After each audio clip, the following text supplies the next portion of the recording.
अभी तक अपने चाणक्य नीति के 5 अध्याय सुने। अब हम शुरू करने जा रहे हैं 6वां अध्याय। तो चलिए आरंभ करते हैं। 6वें अध्याय के आरंभ में श्री चाणक्य हमें समझाते हैं कि मनुष्य शास्त्रों को पढ़कर धर्म को जानता है और मूर्खता को त्याग कर ज्ञान की प्राप्ति करता है तथा शास्त्रों को सुनकर मोक्ष प्राप्त करता है।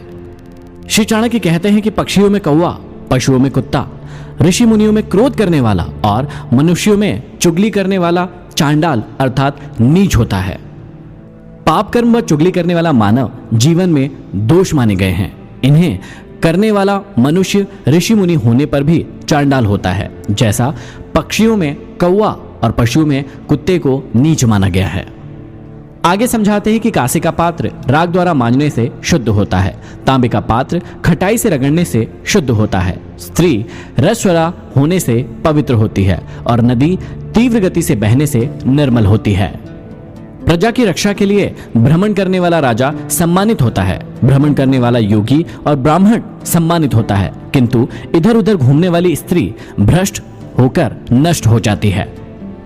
जिसके पास धन होता है उसके अनेक मित्र होते हैं, उसी के अनेक बंधु बांधव भी होते हैं, वही पुरुष कहलाता है और वही पंडित कहलाता है। धन का महत्व इतना बड़ा है कि जिसके पास यह होता है वह उसे ही महापुरुष, पंडित मतलब विद्वान और सबका हितैषी मानने लगते हैं।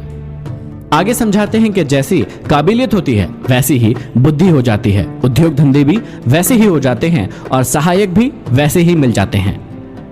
काल अर्थात समय या मृत्यु ही पंचभूतों पृथ्वी, जल, वायु, अग्नि और आकाश को पचाता है और सब प्राणियों का संहार भी काल ही करता है।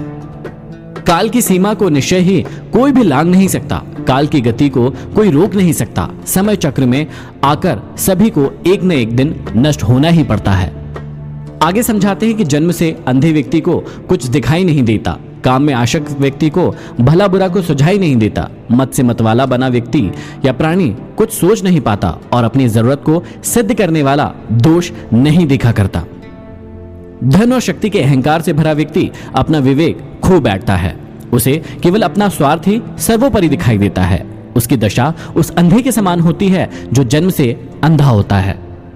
जीव स्वयं ही नाना प्रकार के अच्छे बुरे कर्म करता है, उसका फल भी स्वयं ही भोगता है। वह संसार की मोहमाया में फंसता है और स्वयं ही इसे त्यागता भी है।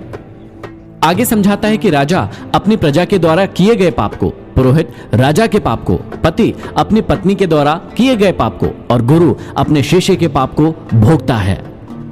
राजा का कर्तव्य है कि वह अपनी प्रजा को पाप कर्म की ओर न बढ़ने दे। पुरोहित अथवा मंत्री का कर्तव्य है कि वह राजा को पाप की ओर प्रवृत्त न होने दे और इसी प्रकार पति का कर्तव्य है कि वह अपनी पत्नी को गलत राह पर न जाने दे तथा गुरु का कर्तव्य है कि वह अपने शिष्य को पाप कर्म न करने दे। यदि वे ऐसा नहीं करते हैं तो राजा को प्रजा, पुरोहित को राजा, पति को पत्नी का और गुरु को अपने शिष्य का पाप स्वयं ही भुगतना पड़ता है।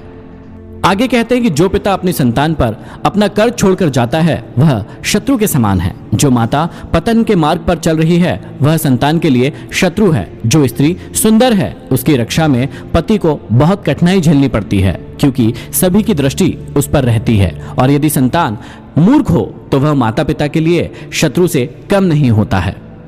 आगे समझाते हैं कि लोभी व्यक्ति धन का लालची होता है, अहंकारी व्यक्ति अपने अहंकार की संतुष्टि चाहता है, उसे नम्रता से वश में करना चाहिए। मूर्ख व्यक्ति की इच्छा अनुसार कार्य करके उसे बहला फुसलाकर वश में करना चाहिए और विद्वान व्यक्ति के सम्मुख कभी झूठ नहीं बोलना चाहिए, उसे सच्चाई से ही वश में करना चाहिए। बिना राज्य के रहना उत्तम है, परंतु दुष्ट राजा के राज्य में रहना अच्छी बात नहीं है। बिना मित्र के रहना अच्छा है, किंतु दुष्ट मित्र के साथ रहना उचित नहीं है। बिना शिष्य के रहना ठीक है, परंतु नीच शिष्य को ग्रहण करना ठीक नहीं है। बिना स्त्री के रहना उचित है, किंतु दुष्ट और उल्टा स्त्री के साथ रहना उचित नहीं है। आगे चाणक्य समझाते हैं कि शेर और बगुले से 1-1, गधे से 3, मुर्गों से 4, कौवे से 5 और कुत्तों से 6 गुण हमेशा किसी भी मनुष्य को सीखने चाहिए। इन्हें समझाते हुए कहते हैं कि काम छोटा हो या बड़ा, उसे एक बार हाथ में लेने के बाद कभी नहीं छोड़ना चाहिए। उसे पूरी लगन और सामर्थ्य के साथ करना चाहिए। जैसे शेर पकड़े हुए शिकार को कदापि नहीं छोड़ता, शेर का यह गुण हमें अवश्य लेना चाहिए। अर्थात मनुष्य जो भी काम करे उसे पूरी शक्ति और लगन के साथ करे, पूरा साहस और सामर्थ्य लगा दे। कार्य करते समय इन बातों को न देखे कि कार्य बहुत छोटा है, उसे तो बस हम यूं ही कर लेंगे। यह अवस्था आलस्य की होती है। शेर को जब हमला चाहे हाथी पर करना हो या फिर किसी हिरण पर करना हो, वह एक से आक्रामक मुद्रा बनाकर एक से साहस और वीरता के साथ हमला करता है। आगे कहते हैं कि सफल व्यक्ति वही है जो बगलों के समान अपनी संपूर्ण इंद्रियों को संयम में रखकर अपना शिकार करता है। उसी के अनुसार देश, काल और अपनी सामर्थ्य को अच्छी प्रकार से समझकर अपने सभी कार्यों को करना चाहिए। हमें बगुले से यह एक गुण ग्रहण करना चाहिए, अर्थात एकाग्रता के साथ अपना कार्य करें तो सफलता अवश्य प्राप्त होगी। अर्थात कार्य को करते वक्त अपना सारा ध्यान उसी कार्य की ओर लगाना चाहिए, तभी सफलता मिलेगी। बगुला वहीं ध्यान लगाकर बैठता है जहां मछली मिलने की आशा होती है, अन्यथा उड़कर दूसरी जगह चला जाता है। आगे समझाते कि अत्यंत थक जाने के बाद भी बोझ को ढोना, ठंडे गर्म का विचार ना करना, सदा संतोष पूर्वक विचरण करना, ये 3 बातें हमें गधे से हमेशा सीखनी चाहिए। बुद्धिमान व्यक्ति को कभी भी अपने कर्तव्यों से विमुख नहीं होना चाहिए। उसे अपने कार्य को बोझ नहीं समझना चाहिए, ऋतुओं के प्रभाव को भी अनदेखा कर देना चाहिए और संतोष के साथ अपने कार्यों को करते रहना चाहिए। ये 3 गुण गधे में पाए जाते हैं जो हमें अपनी जिंदगी में सीखना चाहिए।